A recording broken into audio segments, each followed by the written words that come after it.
जय Shri Radhe. Welcome to रंग group. विवेक जी, आपके इस बोथ फॉर्म को मैं एनालाइज करने जा रहे हैं और जो स्टडी है, जो फलादेश आया है, वो आपके समक्ष हम रखेंगे। सबसे पहले जो आपकी मणिबंध की रेखाएं हैं उसके विषय में हम जानेंगे, तत्पश्चात जो आपके बाकी पर्वत क्षेत्र हैं उनके विषय में, और जो आपके सवाल हैं उन सवालों को भी हमने पढ़ लिया है और उसे लेते हुए आगे बढ़ेंगे। लेकिन जो कुछ महत्वपूर्ण है उन चीज़ों को सबसे पहले जान लेंगे आप, ठीक है। जो कुछ खास कार्य करना है, जैसे कि आपके सैटर्न के इस माउंट से लेकर सन के इस माउंट तक की जो सिचुएशन है बोथ पाम में, वो स्पष्ट तौर पे उलझे हुए जीवन को दर्शाने का काम करता है, ठीक है। आत्मा और मस्तिष्क के बीच एक सीधी लड़ाई को दिखाता है। आपका दिमाग कभी खाली नहीं रहता है और हमेशा पेशोपेश की स्थिति इसमें जातक के ऊपर बनी रहती है।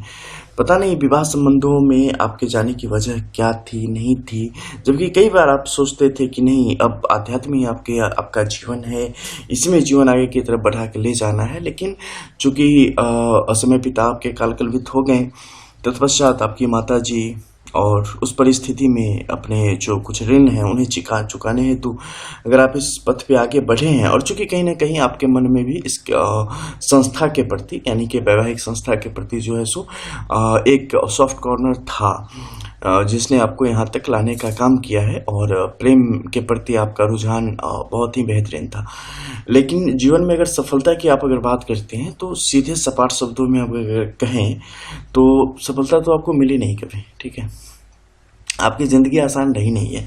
सीधे आपके सवालों पे आते हैं, उनका हम जवाब एक बार दे देते हैं, फिर आपके पाम की एनालिसिस आपको हम बताएंगे।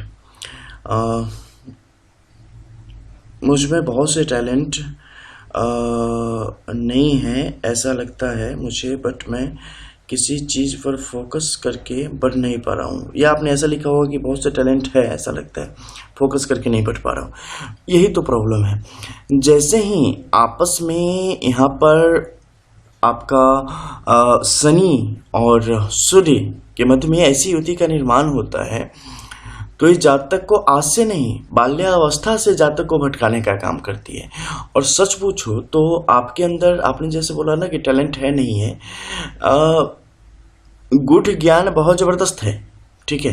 टेक्नोलॉजी का जिस भी काम करोगे उस काम में जो आपकी दक्षता है वो तो मतलब अल्टीमेट है, ठीक है। वो बहुत ही ऊंचे दर्जे की है, इसमें कहीं से भी किसी प्रकार की शक शंका मुझे तो नहीं है, ठीक है। आपने जिन भी विषयों को पकड़ा, जिन्हें भी जाना, उसमें आप अंतिम तक गए, आपको सब कुछ उसके विषय में प्राप्त है, सब ज्ञान प्राप्त है। अपनों के लिए सोचना, सब कुछ करना, आपके माता का प्रभाव आप पर बहुत ज्यादा है, ठीक है।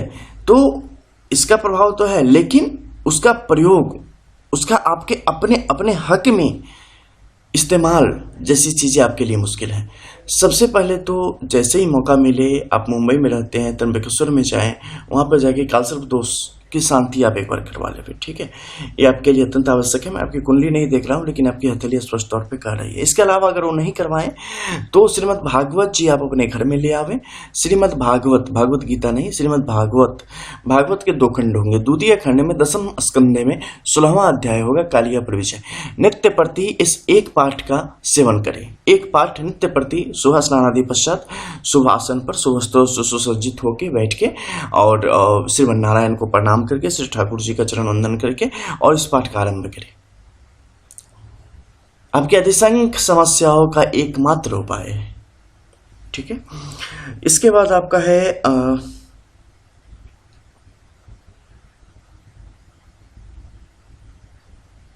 इसके अलावा आप चाहते हैं कि कोई एक ऐसा फील्ड आपको बताया जाए जिसमें आप बेहतर तरीके से अपनी चीज़ों को कर सके। देखो, आपके लिए जो फील्ड है, अगर हम कहें तो फूड से रिलेटेड अगर कोई काम करते हैं उसमें आपके लिए बड़ा फायदा है। जैसे आपने बताया लॉ के विषय में कि आप वो काम करते हैं, उसमें बहुत ज़्यादा प्रैक्टिस करने पर भी यहाँ पर कोई फायदे के योग बन नहीं रहे हैं, ठीक है। उसमें अगर आप जाइएगा तो आपका समय वहाँ पर खराब होगा। तो आप अगर करना है तो अपने फैमिली बिजनेस को आप बढ़ा सकते हैं, उसमें आपके लिए बेहतर ग्रोथ है, लेकिन थोड़े समय के बाद, शुरुआत में आपको बिठा देगा। इसके अलावा आप अगर फूड से रिलेटेड जो काम है वहाँ करते हैं, वहाँ पे इसमें आपको फायदे की स्थिति आपके लिए स्पष्ट तौर पे बन रही है, ठीक है। इसके अलावा आईटी सेक्टर में और खासकर लॉ फर्म में जो आप काम कर रहे हैं वो काम आपका चलता रहेगा, उसमें कोई इश्यू ज़्यादा है नहीं। लेकिन जो ग्रोथ चाहते हैं वो ग्रोथ आपको उस तरीके से मिलेगी नहीं, औरों के मुकाबले आपके पास 50% ही चांसेस हमेशा बने रहेंगे। आपका हेल्थ कैसा होगा एंड मेरे फैमिली को क्या सेटिस्फाइड रख पाऊंगा। देखो, हेल्थ के मामले में अगर कहें ना तो आप चाहे मतलब आप वैसे चाहते भी नहीं, लेकिन आप अगर रोज 1 किलो घी पियो ना फिर भी आप कभी मोटे नहीं होंगे, ठीक है। तो आपकी सेहत क्या है कि सेहत आपकी बस ऐसे ही बनी रहेगी। हालांकि सेहत के अंदर इंटरनली प्रॉब्लम कुछ नहीं होगी, ठीक है। एक लंबी आयु आपको प्राप्त है और लेकिन शरीर से एकदम बिल्कुल हल्के आप बने रहेंगे। क्या आप अपनी फैमिली को सेटिस्फाइड रख पाएंगे? देखो, फैमिली तो आपकी जो जैसी है ना वो सेटिस्फाइड अपनी जगह पे रहेगी ही रहेगी। प्रॉब्लम ये है कि आप सेटिस्फाइड कब होंगे, ठीक है। सेटिस्फेक्शन की सबसे बड़ी प्रॉब्लम आपके साथ है कि आप नहीं हो पा रहे हैं, क्योंकि आपको हमेशा लगता है कि सामने वाला चीज़ों को नहीं बता रहा है, लेकिन सामने में कमी है कुछ जिससे मैं पूरा नहीं कर पा रहा हूँ वगैरह, ठीक है। तो अब इस जो है ना क्या इसे कहते हैं कि अपराध बोध में आप मत रहें, ठीक है। जो करते हैं श्री ठाकुर करते हैं, हम आप बस वैसे ही चलते हैं, ठीक है। तो अपनी आस्था रखें, प्रेम रखें और खुश रहें, आपके लिए ज़्यादा अच्छा है। फैमिली लाइफ की अगर हम बात करते हैं आपकी, तो फैमिली लाइफ में देखो वैवाहिक जीवन में निश्चित तौर पे एक बेटर हाफ की आपको प्राप्ति हुई है, लेकिन ये चीज़ें थोड़े मतलब जिसे आप ऐसे कह सकते हो ना कि जो धागे हैं वो बड़े टाइट हैं, ठीक है, बड़े कड़े हैं, तो उसमें तेल लगते रहना चाहिए बराबर मात्रा में, नमी बनी रहनी चाहिए, नहीं तो धागे टूट जाते हैं, ठीक है। तो वैसे योग आपके लिए बन रहे हैं, तो अपने धागों को बचा के रखना और थोड़ा सहेज के रिश्तों को रखें तो ज़्यादा अच्छा रहेगा, क्योंकि कई दफ़े जो बोली जाने वाली कटुता है ये चीज़ें चुभेंगी, ठीक है, तो भविष्य में परेशानी को खड़ी करेंगी, तो उससे आपको बचना चाहिए। हाँ, संतान का फ्यूचर क्या अच्छा होगा? देखो, संतान की अगर बात करें तो संतान तो जो आपकी होती है, एक तो संतान में विलम्ब होता है, फिर संतान होती है तो संतान के योग बड़े अच्छे होते हैं, ठीक है। तो संतान का जीवन उत्तम होता है, उसके लिए आपको किसी प्रकार से सोचने की स्थिति नहीं है। आप अपने तरीके से मुझे गाइड करिए कि मुझे जीवन में कैसे आगे बढ़ना चाहिए। देखो, ये बड़ा सुंदर प्रश्न है, कैसे आगे बढ़ना चाहिए। आप जीवन में आपकी जो आध्यात्मिकता है, जो धर्म है, और यानी कि जो संन्यास का जीवन है, जो कि आंतरिक रूप से आप हो और जो कि आप संसारिक जीवन में मौजूदा रूप में हो, ठीक है। भौतिक रूप से आप संसारिक जीवन में हो, वहीं पर एक जीवात्मा के रूप में आप संन्यास जीवन में हो, वानप्रस्थ आश्रम में हो। तो ऐसी स्थिति में अपने आप को दोनों में सहज बना के रखना बहुत मुश्किल हो जाता है। दोनों में एक साथ आप कैसे गमन करें, इसे व्यक्ति को सीखना पड़ता है। एक सांसारिक व्यक्ति, माफ कीजिएगा, एक प्रभु प्रेमी व्यक्ति या एक सन्यासी व्यक्ति जो आंतरिक सन्यास को धारण कर चुका हो, दीक्षा आप लेते हैं ना, उसी समय आप दास हो जाते हैं, ठीक है। उसके बाद आपकी अपनी कोई पहचान नहीं होती, वजूद नहीं होती, जैसे कि आप ले चुके हैं दीक्षा। तो ऐसी स्थिति में क्या है कि आपकी आत्मा जो है हमेशा उस परम प्रभु में, उस परम पिता में रमन करनी चाहिए, और जो आपका ये भौतिक शरीर है, ये जो आपके भौतिक दायित्व है, इनकी पूर्ति में संलिप्त होना चाहिए, संलग्न होना चाहिए। ये दोनों किस तरीके से होगा? क्या रिश्तों में बिना सहृदयता के, बिना प्रेम के रिश्ते खोखले नहीं हो जाएंगे? बिल्कुल बिल्कुल खोखले हो जाएंगे। लेकिन जब आप अपने परम प्रियतम के प्रति अपनी प्रीत को लगाते हैं, उस समय आपका चेहरा, आपकी वाणी, आपके सारे पहलू प्रेममय हो जाते हैं, रसमय हो जाते हैं। जब आप प्रेम का रूप हो जाते हैं तो आपके द्वारा बोली गई, आपके द्वारा सोची गई, आपके द्वारा निभाई गई किसी भी चीज में खोखलापन कैसे आ सकता है? कदापि नहीं, संभव ही नहीं है। आप तो प्रेम की मूर्ति हो जाते हैं, बस प्रेम बरसता है चारों तरफ, यही सत्य है। तो रिश्तों के बारे में ना सोचिए, अपनी तरफ से अपनी आध्यात्मिकता को, भक्ति को पुष्ट करें, उसमें पूरा समर्पण देवे। देखिए फिर क्या होगा, जैसे ही आपकी आत्मा प्रफुल्लित होगी ना, जीवन खुशनुमा हो जाएगा, क्योंकि आपकी आत्मा प्रभु की दास है, आपकी आत्मा चरणानुरागी है, आप नित्य परिकर हैं, आप अनुगत्य हो चुके हैं अपने श्रेष्ठ के। आप जिस सांसारिक जीवन में है ना, वास्तविकता में आप कभी से उसमें रहना नहीं चाहते थे। बाय डिफॉल्ट जिसे कहते हैं ना, प्रारब्ध बनता गया और आपको यहां पर लाके उसने रख दिया। ऐसी स्थिति आपकी हथेली स्पष्ट तौर पे बता रही है। साथ ही जो आपकी दशा चल रही है वो आप अच्छे तरीके से समझ रहे हैं। इसके अलावा जो आपका सवाल है कि और क्या पॉजिटिव है मेरे में एंड नेगेटिव क्या है। देखो, पॉजिटिव और नेगेटिव ये है कि दो अलग अलग चीजों को आप एक साथ मिला के रखे हुए हो और दोनों को आप अलग नहीं कर पा रहे हो। ठीक है, कॉम्बिनेशन में जो चीजें हैं ना, इसलिए पता ही नहीं चलता है कि कौन ज्यादा है कौन कम हो रहा है। आप दोनों को सही तरीके से एडजस्ट नहीं कर पा रहे हो। दोनों को दो हथेली में ले लोगे ना तो स्पष्ट हो जाएगा। फिर जैसे हम चलते हैं तो कभी दाहिना ऊपर कभी बायां ऊपर, इसी तरीके से संतुलन एक बना रहेगा। दोनों को स्वीकार करो। आज के डेट में आप गृहस्थ आश्रम में हो, उसे भी पूरी सहृदयता से, पूरी ईमानदारी से आप उसे स्वीकार करें और उसमें भी अपना पूर्ण समर्पण देवे। उतना ही समर्पण जितना समर्पण आप अपने आराध्य के प्रति रखते हैं, उससे तनिक भी, लेस मात्र भी ऊपर नीचे नहीं होना चाहिए। जब वो करे बस वो करे, और जब वो करोगे ना तो इसमें ज्यादा कुछ करने की आवश्यकता बचती ही नहीं है, अपने आप ही सिद्ध होते चले जाते हैं। जिस दिन भरोसा सच में हो गया ना, उस दिन से तुम्हें आभास हो जाएगा कि हमेशा आपका हाथ किसी न किसी ने पकड़ा हुआ है। आप दीक्षा ले लेते हैं लेकिन फिर भी डरते हैं अंदर ही अंदर, फिर भी जीवन में आने वाली समस्याओं को लेकर परेशान होते रहते हैं। क्यों? दीक्षा का क्या मतलब होता है पता है? समर्पण, दासता स्वीकार कर लेना, यानी कि अब हमारा कुछ नहीं है, हम कुछ नहीं है, जो है ठाकुर आपके हैं, आप जैसे रखो जैसे पालो। हम तो खत्म, अब बस हमारा तो जो अस्तित्व था वो सब खत्म हो गया।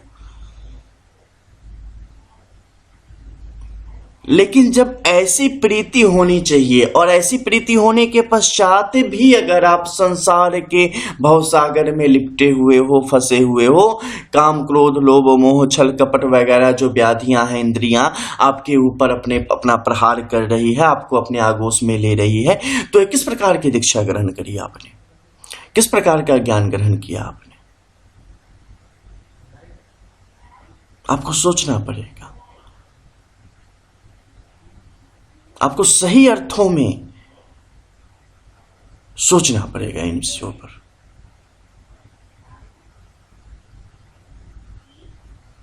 आप आज से उलझे हुए नहीं हो, आप उलझे हुए हो जब आपकी आयु 9 वर्ष थी, जब स्वास्थ्य संबंधी ढेरों समस्या आपके जीवन के साथ लगी हुई थी, उसके आगे भी कुछ दिनों तक।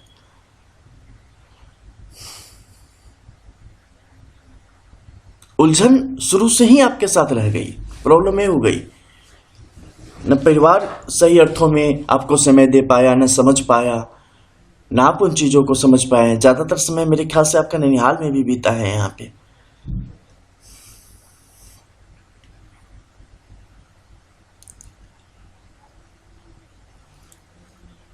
ठीक है, अब एक रास्ते पर जाने दे। आपका एक नजरिया विकसित हो चुका है, आप उससे बाहर बार बार निकलने की चेष्टा करते हैं लेकिन निकल नहीं पा रहे हैं। ठीक है विवेक जी,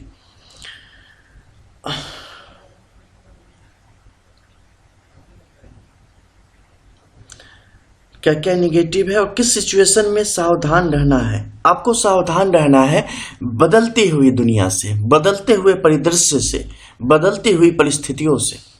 आपको हर एक परिस्थिति में एक भाव में एक निष्ठ होके विराजमान रहना है।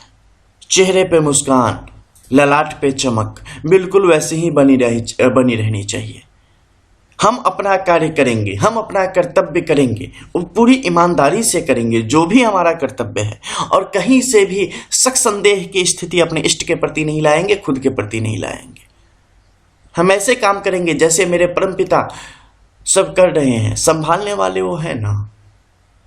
हमें जो काम मिला है बस वो करना है। बार बार सच में कृष्ण की वो बात, श्री कृष्ण की वो बात याद करनी चाहिए कि अर्जुन तुम कर्म करो, तुम कर्म करो जो तुम कर रहे हो। जैसे कोई आते हैं यहाँ पर, क्यों कि हाँ हम सही रास्ते पर जा रहे हैं या नहीं। निश्चित तौर पे एक ज्योतिष के रूप में हमारा काम होता है कि आपको वो चीजें बताना कि आपकी ट्रैक सही है या नहीं, आप सही रास्ते जा रहे हैं या नहीं, ये करना आपके लिए उचित है या नहीं। लोग कहते हैं कि आप प्रभु के पार्षद होते हैं अगर आप सही रूप से हमें चीजों का मार्गदर्शन करते हैं और अपने जीवन में हम सदगति को प्राप्त होते हैं। ये तो बड़प्पन हो जाता है उनका। हम तो नित्य दास श्री जी के चरणों के हैं, और जो भी चरणानुरागी हैं उन्हें उनकी महिमा जाननी चाहिए।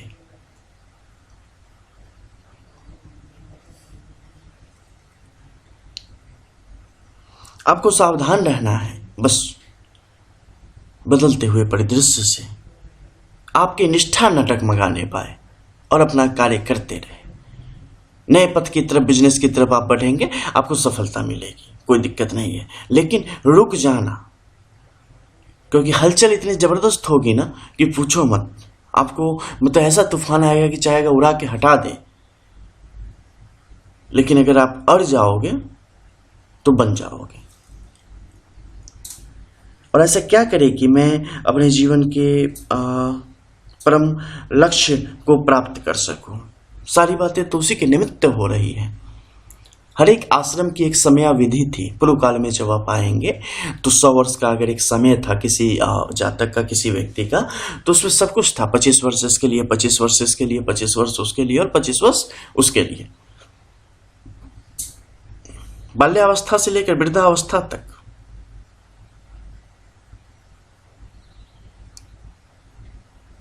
गुरु आश्रम से लेकर और वानप्रस्थ आश्रम तक सब कुछ का। गृहस्थ आश्रम में कब क्या वगैरह। तो आप अपने जो आपके जो दायित्व हैं, आप गृहस्थ में देखो, एक सन्यासी और एक गृहस्थ, कई बार सवाल आते हैं इन दोनों में कौन बड़ा। सबसे पहले तो हम बड़े छोटे के चक्कर से निकल आते हैं, क्योंकि ये भेद बुद्धि है। भेद बुद्धि हमें भक्ति से च्युत करती है, दूर करती है, परम तत्व से दूर करती है, परम लक्ष्य से दूर करती है। किसी भी चीज में कोई आपाधापी नहीं, कोई रेस नहीं, कोई विजय हार की कोई गुंजाइश नहीं, कोई ध्येय नहीं, कोई मानसिकता नहीं। पूरी तरीके से शांत, सरल, समान भाव में आपको वहां पर उपस्थित हो जाना होता है। चित्त को एकदम बिल्कुल शांत कर ले। जैसे जाएंगे किसी तालाब में या किसी नदी में, कभी कभी पूर्णतः बिना लहरों के एकदम बिल्कुल शांत हो चुकी है। पहले जब भी भक्ति में उस उच्च अवस्था तक, उस उच्च कोटि तक जाना हो ना, तो खुद के चित्त को शांत कर ले। अभी आपके अंदर इतनी हलचल मची है, पूछो मत। आप 10 मिनट चैन से नहीं रह पाते हो। हमेशा आपका दिमाग चलता रहता है, एक साथ कई सारी चीजें चलती हैं। उथले पानी की अभी मछली की जैसी कंडीशन है। लगातार आप उछल रहे हो, लगातार इसमें ज्वार भाटा आ रहा है, आप शांत नहीं हो पाए हो। सबसे पहले साधना में जाएं, बैठे, आसन पर बैठना सीखें। आसन को प्रणाम करें, आसन से गुजारिश करें, आसन पर बैठना सीखें। आसन पर बैठना सीख गए, धीरे धीरे साधना में भी चले जाओगे। जब एक बार साधना में चले गए, परम शांति का लक्ष्य अपने आप वो जो ज्योति है वो आपको बताती है कि आपके लिए क्या रास्ता है, आपको कैसे आगे बढ़ना है, आपको कैसे उस परम ब्रह्म में मिल जाना है, उसमें एकाकार होना है। बैठो तो सही। अरे ठाकुर तो बाहें फैलाए खड़े हैं, हम जा ही नहीं रहे ना। हम बोलते हैं कि हमें तुम दिख ही नहीं रहे, तो कैसे आए तुम्हारी बाहों में हम, कैसे तुमसे हम एकाकार हो जाए, कैसे हम तुमसे मिले। पात्रता होती है ना, सब गले लगने लायक नहीं होते ना। हमने वो आंखें अभी तक विकसित नहीं करी है, हमने वो हृदय, वो प्रेम अभी तक हमें प्रस्फुटित नहीं हुआ है, हमें विकसित नहीं हुआ है जो कि उस परम दिलदार का हमें दीदार करा देवे, परम तत्व से हमें एकाकार करा देवे। उसके लिए हम जाएंगे, जो भी उपलब्ध उपाय हैं उन सब का आश्रय लेंगे। किस प्रकार से? हम साधना में बैठेंगे, यम नियम निष्ठाओं का पालन करेंगे। जो महान पुरुष जो गुरु के रूप में आपको मिले थे, उन्होंने कुछ दीक्षा भी दी होगी, आप उसका स्मरण करिए और आध्यात्म के प्रति अपने आप को प्रेरित करते रहे। अपने पूरे शरीर को आध्यात्म की तरफ गृहस्थ आश्रम में रहते हुए साथ साथ रमन करें, और दोनों एक शरीर में होगी, एक मन में होगी, लेकिन दोनों पृथक पृथक होगी और स्वस्थ रूप से आगे की तरफ बढ़ेगी। ये बिल्कुल संभव है। कैसे? जब आप चित्त को शांत कर लेते हैं, जब आप सरल हो जाते हैं, जब आप साधना की शक्ति को पहचान जाते हैं। तत्पश्चात आपके कुछ और सवाल भी हैं जो कि हमारे समक्ष हैं, उनके बारे में हम बात करते हैं। आप जो भी महसूस होता है वो बेझिझक कहिए, मुझ पे बड़ा उपकार होगा। जी, आप नहीं कहते फिर भी मैं कहता, क्योंकि मैं ऐसे ही हूँ। मैं संसार, अच्छा आपका एक नंबर दूसरा था, मैं संसार और आध्यात्म दोनों में सफल होना चाहता हूँ, ये कितना पॉसिबल है मेरे लिए? देखो, आपके अकॉर्डिंग टू पाम की जो कंडीशन है, आपकी यहाँ पर सफलता के चांसेस अभी तो बिल्कुल नहीं है, क्योंकि इसमें अभी 5 से 6 वर्ष का समय और है। उसके बाद अभी आप बिल्कुल भटकाव के दौर से गुजर रहे हो। इस समय आपको अपने ऊपर काफ़ी कंट्रोल रखना चाहिए। अगर हो सके तो पूर्ण रूप से आपको गृहस्थ आश्रम और उसके जो आपके जो कर्तव्य हैं उनके निर्वहन पर आपको ध्यान देना चाहिए, और सिर्फ जाप, नाम जप। कलयुग केवल नाम आधारा, कलयुग में सिर्फ भगवान नाम ही सब सुखों को देने वाला, सब सामर्थ्यों को देने वाला है। तो मन ही मन जिस देश में, जिस वेश में, परिवेश में रहो, राधा रमन राधा रमन राधा रमन कहो। तो जो भी आपके इष्ट हैं उनका स्मरण करते रहे, इसके सिवा और कुछ नहीं। और पूर्ण रूप से अपना जो व्यवसायिक आपका जीवन है, जो कि आपका गृहस्थ जीवन है, उस पर ध्यान देवे। जैसे ही आपकी उम्र यहाँ पर 43-44 वर्ष हो रही है, आपके अंदर फिर से कोपले फूटने लगेंगी। उस समय आप उस पथ पे जाना, फिर आपको च्युत कभी नहीं होना पड़ेगा, आराम से निकल जाओगे। ठीक है, अभी बस भगवान नाम के सहारे रहो। इसके अलावा पिताजी और दादाजी 2.5 इयर्स पहले शरीर छोड़ चुके। उसके बाद प्रॉपर्टी पर केस चल रहा है, अपोजिट पार्टी से सेटलमेंट की बात चल रही है, और वो 2.5 इयर्स से कह रहे हैं सेटल का क्या। देखो, सेटलमेंट में भी टाइम लगेगा, अभी उसके लिए कोई चांसेस नहीं है। 2023 से आप इसके विषय में आपके लिए सकारात्मक परिणाम वहां पर आने के स्पष्ट उद्देश्य अकॉर्डिंग टू योर पाम दिख रहे हैं। इसके अलावा मेरे दादाजी का कुछ एंसेस्ट्रियल बिजनेस प्रॉपर्टी है, और खेती का कहीं जमीन है, बट हमें चाचा और देखो मिल जाएगा। अभी जो आपका है ना, बड़ा संक्रमण काल चल रहा है। अभी आपको ऐसे ही हर जगह से तकलीफें थोड़ी सी महसूस होगी, लेकिन दुखी मत होना, ठीक है? ये संसारिक ढेले हैं ना, ये ढेले वैसे तो किसी काम के नहीं होते, लेकिन संसारिक जीवन में हो तो बड़े काम के होते हैं। तो ये ढेले आपके नसीब में है, और आपके चाचा चाची या जो भी हैं, जिसको जितना कूदना है कूद ले में, ठीक है? जिसका जो हिस्सा है उसे वो प्राप्त होना ही है, और आपको ये चीज़ें प्राप्त हो जाएंगी, डोंट वरी। मैं एक MNC कंपनी में आप एम्प्लॉय के रूप में काम करते हैं, लीगल विभाग में काम करते हैं जी। वहाँ पर काम करने के लिए भी आप स्वतंत्र कर सकते हैं। और वैसे बिजनेस अपॉर्चुनिटीज अभी आपको आएंगी मई जून में, ठीक है? और भी माफ़ कीजिएगा, जॉब अपॉर्चुनिटीज। इसके अलावा बिजनेस में भी अगर आप जाना चाहते हैं, तो अभी तो मेरे ख्याल से आपके पास रिस्क लेने की उतनी दक्षता है नहीं। कोई आपके मित्र वगैरह हैं आप ही के क्षेत्र में, अगर वो कुछ अच्छे बतावे जॉब वगैरह, तो उसके बारे में सोच सकते हैं, वहाँ पर बढ़ सकते हैं। फूड से रिलेटेड आइटम अगर आप ऑनलाइन भी कुछ करते हैं, तो उसमें भी आपके लिए प्रॉफिट के योग हैं। प्रमोशन आपका रुक जा रहा है, वही जो मैंने तर्कसुर वाला बोला ना, उन चीजों को आपको करना पड़ेगा, आपके लिए आवश्यक है। मुझे बिजनेस में इंटरेस्ट है जी, बिल्कुल। और चक्की का जो काम है जी, वो चक्की का काम भी आपके पक्ष में है, उसमें कोई दिक्कत नहीं है। आप लॉयर भी हैं, नहीं, लॉयर वाले काम में भी आपके फायदे की योग नहीं है। शेयर मार्केट में आपके पैसे फंस जाएंगे, ठीक है? उसमें ट्रेडिंग करने से पहले आपको काफ़ी दफ़े सोचना चाहिए। मैं पहले पैसे कमाने की सोचता भी नहीं था। बिल्कुल, मैंने कहा है कि आप तो सांसारिक जीवन में थे ही नहीं, बट अब फैमिली के रिस्पॉन्सिबिलिटी आने के बाद ऐसा लग रहा है कि काम समय में और मैं फिर से नहीं, इसके चक्कर में आप कहीं के नहीं रहोगे। ठीक है, इसके चक्कर में क्या होगा ना, आप आध्यात्म में रहोगे ना सांसारिक जीवन में रहोगे।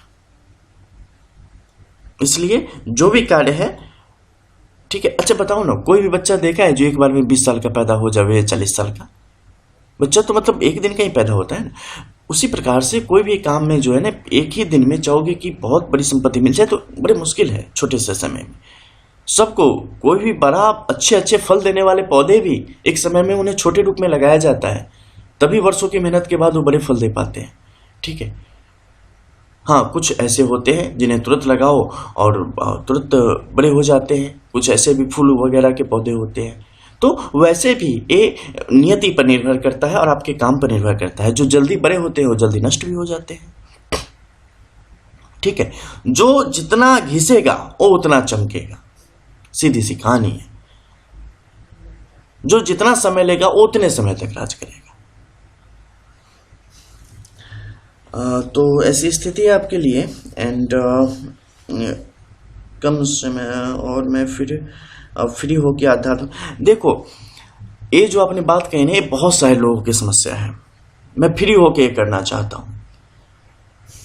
फ्री होके भक्ति नहीं होती। भक्ति जो है ना, हर सांस के साथ चलने वाली चीज है। सांसों की माला पे सिमरू मैं तेरा नाम, बस वही है। ये हर सांस के साथ, हर हार्ट बीट के साथ चलने वाली चीज है। इसके लिए अलग से समय निकालने की जरूरत नहीं है।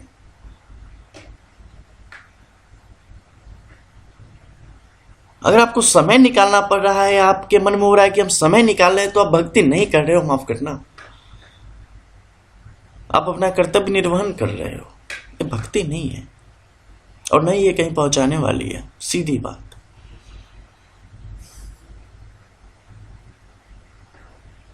निर्विचार होना ही निर्विकार होना है। जब तक विचार है ना,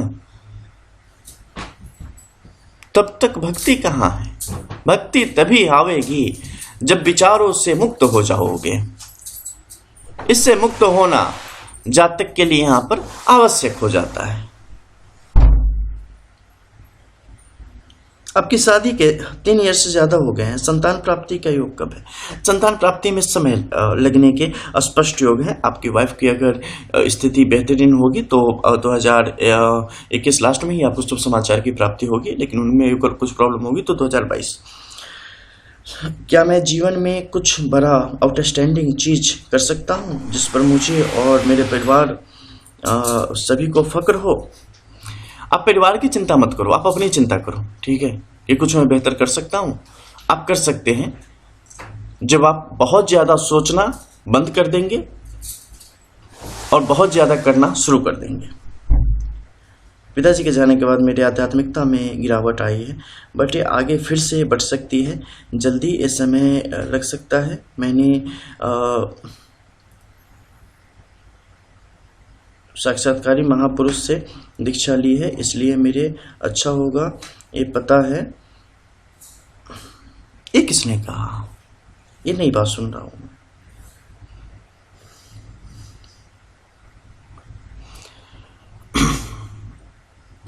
विवेक जी, महापुरुष जो थे देहधारी थे ना, शरीरधारी थे। उनके पास अपनी सारी ऑर्गन थी, अपनी बॉडी थी, अपनी चमड़ी थी, अपनी सोच शक्ति थी, अपना मस्तिष्क था, अपना दिल था, अपना लंग, किडनी, सब कुछ था। आपके पास भी परम ब्रह्म ने, देखो वो परम ब्रह्म है, आप ब्रह्म है, परम पिता जो अलमाइटी है, वो सब कुछ आपको भी उन्होंने दिया है।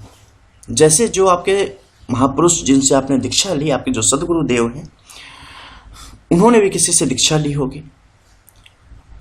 दीक्षा लेने के बाद उन्होंने आत्मसंधान किया, आत्ममंथन किया, जीवन को जाना, परिस्थितियों को जाना, अध्यात्म को जाना, विकसित होते गए, उसके अंदर चलते चले गए, तो साक्षात्कारी महापुरुष हो गए। उसी उसी प्रकार से दीक्षा लेने का क्या अर्थ होता है, यानी कि एक सूत्र से दूसरे को बांध देना कि अब तुम भी इस पथ पर आगे बढ़ो। ये सगुण होता है, सगुण होता है और बताना होता है कि तुमने आश्रय ग्रहण कर ली है उस परम तत्व की और तुम्हें हम अनुमोदित करते हैं, रेफरेंस है। लेकिन सिर्फ उस रास्ते तक, उस रास्ते में एंट्री करवाने के काम आता है जो दीक्षा होती है। आगे का रास्ता आपको अपने तय करना है, आपके गुरु आपके साथ नहीं जाते, कोई नहीं जाता। ये आपका हृदय और मस्तिष्क, उसे अब तय करना है कि सही रास्ता कौन सा है। एंट्री करने के बाद भगवान ने काम, मोह, लोभ, छल, मोह, क्रोध, जितने विकार होते हैं उन सारे विकारों का रास्ता और भक्ति का रास्ता उन्हीं बीच में बना के रखा है। 9-10 रास्ते होते हैं, अब आपको चुनना है उसमें से कौन सा रास्ता वो है जिस पे आपके सदगुरुदेव ने जाने को कहा है या जिस पे आपको जाना था।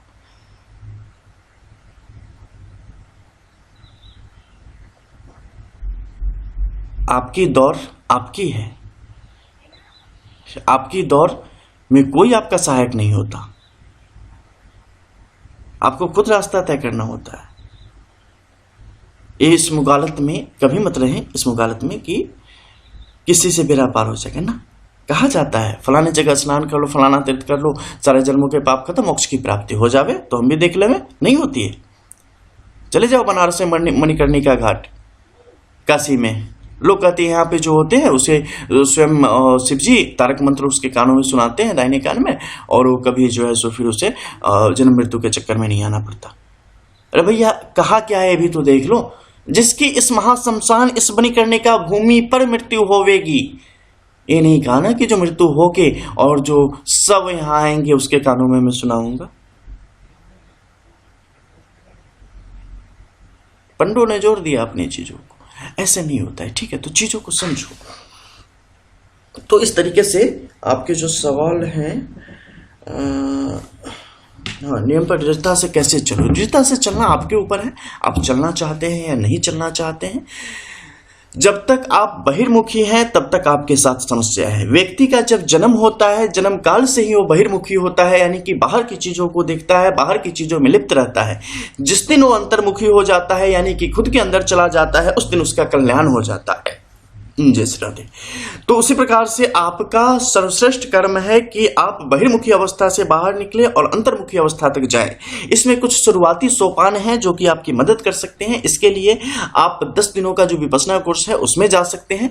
उसमें जैसे ही आप जाएंगे उसमें आपको कुछ आपके अंदर और आपको खुद तक सीमित करने के कई सारे प्रयोग करके दिखाए जाएंगे, जो कि आप खुद से अपने अंदर महसूस करेंगे। वो आपको एक नया जीवन देने का काम करेगा और उन चीजों को हमेशा अपने जीवन में लाते रहेंगे और साधना में रत रहेंगे। तो फाइनली आप जीवन की सही दिशा दशा दे पाने में कामयाब होंगे और सही लक्ष्य को पहचान पाने में भी कामयाब होंगे। धुंध छट जाएगी और सही रास्ते की पहचान हो जाएगी। बस इतना ही है विवेक जी।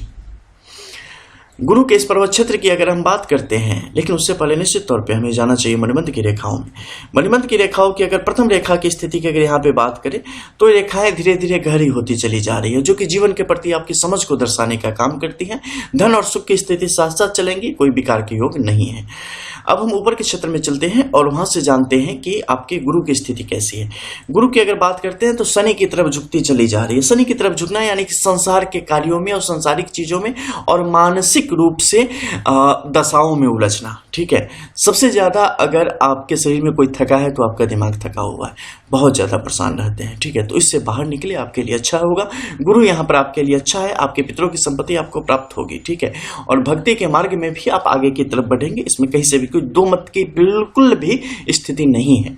लेकिन कई दफे आप खुद पर भरोसा कम कर देते हैं, आप इससे बाहर हो जाते हैं। इस कारण आपके जीवन में समस्याएं यहाँ पर बढ़ती चली जा रही हैं। ज्ञान है, शास्त्रों का अध्ययन करें। जो हमारे पूर्व के महापुरुष लोग थे उन लोगों के जीवन से कुछ सीखिए, आपको पता चलेगा कि जीवन क्या है और इसे कैसे बेहतर करके हम आगे की तरफ बढ़ सकते हैं। शनि की स्थिति बिल्कुल भी अच्छी नहीं है, इसलिए स्वास्थ्य संबंधी विकार भी देने का ये काम करता है। हड्डी और गले से ऊपर के क्षेत्रों में भी विकार देने का काम करता है। इसके अलावा मानसिक तौर पे हमेशा आपको कभी तुरंत उदास कर देगा, कभी बहुत खुश कर देगा, मतलब ऐसी तैसी अवस्था कर देगा कि पूछो मत, आपको पता ही नहीं चलेगा कि आखिर मेरे साथ हो क्या रहा है। इसके अलावा जो यहाँ पर सूर्य की स्थिति है, सफलता से आपको हमेशा दूर करने की कोशिश करता है। थोड़ा कुछ अच्छा हुआ नहीं कि उससे ज़्यादा बुरा होने की स्थिति आपके लिए हमेशा ये तैयार करके रखते हैं, ठीक है। और ऊपर से अपमान की स्थिति को भी हमेशा बना के रखते हैं। तो जो आपको कहा गया है उसका पालन करें, आपके लिए अच्छा होगा। बुध यहाँ पर जो है वाणी दोष की स्थिति भी पैदा कर रहा है और विभिन्न प्रकार से जातक के जीवन में जो आकर्षण की स्थिति को भी पैदा कर रहा है, इससे भी बचना आपके लिए अच्छा होगा। चित्त आपका शांत नहीं है, ठीक है। मंगल की स्थिति आपके लिए सामान्य है, दूसरे मंगल की स्थिति थोड़ी ठीक है। घूमे फिरे, अच्छी जगहों पे जाए, आपके लिए अच्छा होगा। वैवाहिक जीवन में बड़ी सावधानी के साथ आगे बढ़े, नहीं तो परिस्थितियां आपके नियंत्रण से बाहर जा सकती हैं, ठीक है। इसके अलावा पारिवारिक जीवन में ज़्यादा मत उलझे, वो आपके सफलता में सबसे ज़्यादा आगे आ रहा है। बात करते हैं आपके अगर मस्तिष्क रेखा की, तो मस्तिष्क रेखा की स्थिति यहाँ पर आपके बीच का जो समय है, अभी जिस समय में आप संक्रमण के काल में चल रहे हैं, यहाँ पर फिलहाल आप है, अभी आपको इतनी यात्रा तय करनी है। प्रभु पर भरोसा रखते हुए कर लेवे, क्योंकि आगे बहुत ही बेहतर रास्ता है। इसके अलावा चलते हैं हम, आपके जीवन रेखा की स्थिति अच्छी है, दो मुँह खाने की स्थिति में लास्ट में यहाँ पर मत्स्य के चिन्ह के होने से धन वृद्धि और कुल वृद्धि निश्चित तौर पे आपके जीवन में है, ठीक है। तो कोई इशू नहीं होगा यहाँ पे। इसके अलावा विदेश यात्रा के भी योग आपके जीवन में तत्काल कुछ समय के बाद 2022 के बाद आपके लिए यहाँ पर बन रहे हैं। इसके अलावा चलते हैं हम आपकी दाहिनी हथेली में, वहाँ की परिस्थितियों को अगर देखें, देखो इसको साध लो, जीवन में सब सज जाएगा। ये बड़ा बेकार है, इस पर मेरी बहुत वर्षों की शोध है इस रेखा पर। और एक वीडियो आपने हमारा देखा होगा, मिडिल फिंगर टेढ़ा होने वाला, रिंग फिंगर की तरफ। ये दोनों मेरे शोध के विषय है, कहीं से इन चीज़ों को सीखा नहीं। ये चीज़ें क्या है कि मतलब जब आश्रम जीवन में था, आज से 15-16 साल पहले, उस समय इन चीज़ों के बारे में गुरुदेव से दीक्षा ग्रहण की थी। तो सारी शिक्षा जब ली थी ना, तो उस समय बहुत सारी ऐसी चीज़ें थी जो उन्होंने बोला कि अनुभव के आधार पर प्राप्त करना। तो ये मेरे लिए शोध का विषय रहा है काफ़ी वर्षों से। तो शोध करके मैंने इसके बारे में जाना है कि किस प्रकार ये व्यक्तियों के लिए अनिष्टकारी सिद्ध होता है। तो इसको शांत करने का उपाय जातक को निश्चित तौर पे जो हमने कहा है वो करें, आपके लिए वहाँ पर फायदा होगा। और प्रभु स्मरण हमेशा, नाम जप हमेशा, तभी आपके लिए कल्याणकारक साबित होगा, ठीक है। यहाँ की स्थिति भी सेम उसी प्रकार से काम कर रही है। अर्धव रेखाओं की स्थिति से क्या होगा कि घाटे की स्थिति थोड़ी सी ज़्यादा है, फायदा कम घाटा ज़्यादा। मस्तिष्क रेखा यहाँ पर थोड़ी सी अप डाउन के साथ है, लेकिन ठीक ठाक है फिर भी। मध्य के बीच में बहुत ज़्यादा क्रॉस होने की वजह से क्या हो जाता है, झंझट हमेशा साथ साथ चलते हैं, कुछ न कुछ परेशानी। घूमने फिरने के बहुत आप घूम चुके हैं, आगे भी घूमने फिरने की योग आपके लिए बनेंगे। जीवन रेखा की स्थिति अच्छी है, थोड़ा सा स्वास्थ्य पे हालांकि अभी बीच में ध्यान रखना, ठीक है। पत्नी की तरफ से भी सपोर्ट की स्थिति, व्यावसायिक रूप से अगर आप आगे बढ़ते हैं तो उसे मिलने की योग बनेंगे। इसके अलावा दूसरे दौर पर यहाँ पे चंद्र थोड़ा सा चंचल है, तो मस्तिष्क पर काबू करके रखे, आपके लिए अच्छा होगा। यहाँ भी मत्स्य चिन्ह का होना आपके हक में है। अगर आपके हम शुक्र की बात करते हैं तो यहाँ पे आपके हक में है, तो फिलहाल आपको भौतिक सुविधाओं की तरफ ले जाने का एक काम करेगा, ठीक है। दूसरों पर भरोसा मत करें, पार्टनरशिप में कोई काम बाहर के लोगों के साथ ना करें, आपके लिए नुकसान के स्पष्ट तौर पर योग बनेंगे। फिलहाल कहीं पैसा अंधेरी कोठी में न लगाएं, पैसे वहाँ पे आपके मतलब डूब जाएंगे, ऐसे योग आपके लिए बन रहे हैं, ठीक है। शनि फिलहाल आपके लिए ढैया की दशा चल रही होगी, तो सावधानी से कोई भी काम करें, आपके लिए अच्छा होगा। आपकी एक एक लाइन की फुल स्टडी हम कर चुके हैं और उसके आलोक में आपको सारी चीज़ें हम बता चुके हैं, अंगूठे के तिल से लेकर हर एक चीज़ के विषय में। तो जो बताया गया है बस उसका अनुसरण करें, जीवन आपका सफल होगा। इसके अलावा भी कोई क्वेश्चन हो तो फिर आप पूछ सकते हैं। मिलते हैं फिर, तब तक के लिए जय जय श्री राधे।